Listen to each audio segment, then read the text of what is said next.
Invincible Season 4 has recently concluded at the recording of this video, and I wanted to go ahead and share my thoughts on Season 4 as a whole. And I'm going to keep it as spoiler free as I possibly can, and if that changes, I'll let you know beforehand.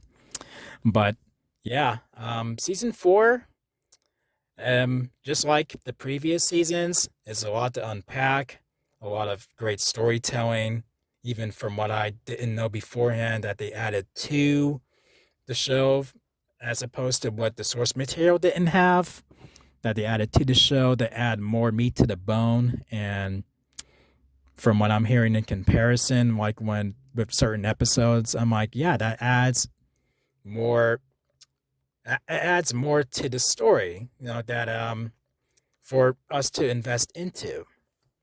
And man, like one of the true standouts in this season has to be Nolan, the way they're developing him in his quest to try to redeem himself after season 1, and like the way that they're handling it is I did not expect like what I was in for, like other than just him pushing really hard to basically become who everyone thought he was, like years prior, like when he arrived to Earth.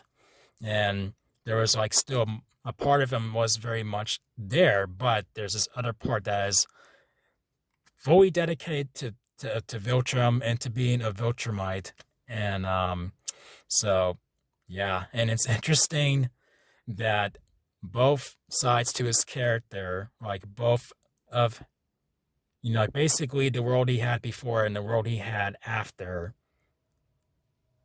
both ends look at him as a traitor. Like the Viltrumites look at him as a traitor, and a lot of people of Earth, rightfully so, look at him as a traitor. So that's that's pretty interesting. Like when you see the story unfold, but and while our main characters from Invincible himself to Adam Eve, like Alan the alien, like they're all great. Oliver is awesome, but man, oh man, Thrag is basically the motherfucking goat of the season, and the overall, like story from here point on.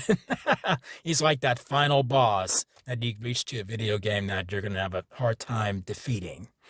And while people were having having some pretty silly skepticism about him leading up to, like, as they were building him up, before we actually see, like, okay, this guy is the real deal. Like, as we were building up to that, people were just like, I don't know, I'm not feeling this drag guy. I'm not getting those vibes, nothing. And then we get to episode 7, and that all just kind of goes out the window. It is amazing to see how that played out. Well, I do have, my nitpicks are very, very minor, and they kind of do match up with some other people who have nitpicks with the show, like with episodes 4 specifically. I can see where the criticism comes from with that. While at the same time, I do appreciate what they put in there, like where they brought Damien Darkblood back into the mix. And so that was pretty cool to see him again.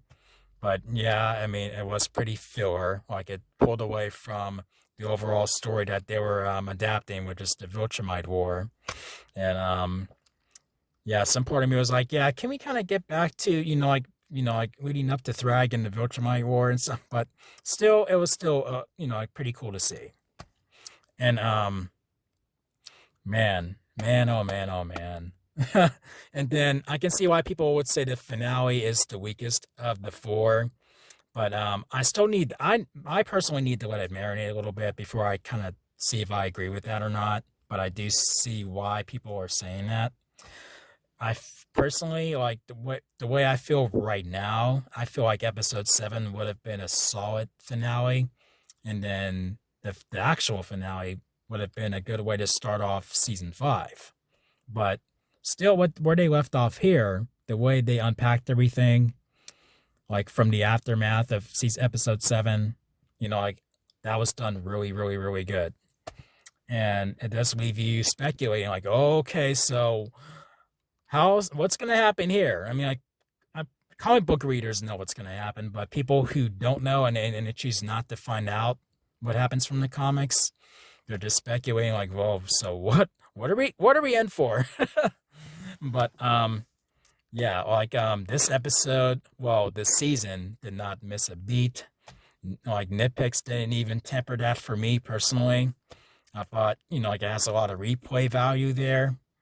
I really didn't like season 4. Like they it's like next level. Like where they it feels like as I did rewatch episode.